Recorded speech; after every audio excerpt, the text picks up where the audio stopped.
One great resource you can use is Google Earth. Google Earth, when you click the Launch Earth button, and after it loads, you may have used Google Earth to explore different places, to look at terrain, to look at different famous landmarks, and you can combine all of those things into a project. So when you click here under Projects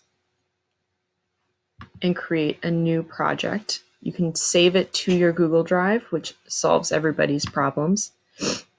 We can call this Final Deep Dive. Here is my final project. This is where you want to go, just give a little bit of an overview of what you're going to be studying and what you hope people take away from your project. So here you'll click New Feature. And this is where you can add any place in the world. If you know where you want to add, you can click Add Location. So here I think I'm in Hong Kong. If I knew that I wanted to include Sneaker Street, I would click and that will add a pin. If that's not what I want to do and I want to go somewhere else than the screen that I'm starting at, you can go to search. So let's say my final project is places that I want to travel to once I'm allowed to travel again. I want to go to Rio de Janeiro. So here, there's lots of different places. There's also guided tours. Again, that's because of Google. But I just want the general city. So now Google Earth is going to take me there. We get the background. Usually this is from Wikipedia. You can change the websites that you want, but this is the place that I want to be adding. I'm going to add it to my project. I'm going to keep it as Rio de Janeiro, and it's adding to the project that I'm working on. I do want to edit the place because I want to add my own background information.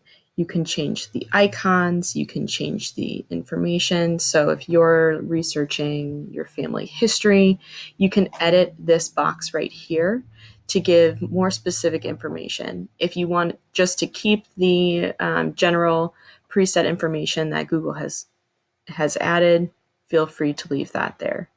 You can change this information. You can change the heading size and where all the where the pin is. And there's also this watch tutorial to help you along the way. So I'm going to add a heart because I really want to go there. I'm going to say, I want to go here. You can change all this different information, the size. You can play around with formatting. You can add your own picture. You can also use Google Images. So this is Rio de Janeiro.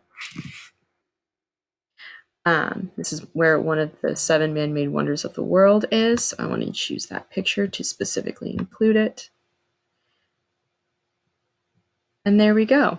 So now when I go back, I can see that my pin is there. And when I present, I can see that my first stop is Rio de Janeiro with the information and the image that I've pinned.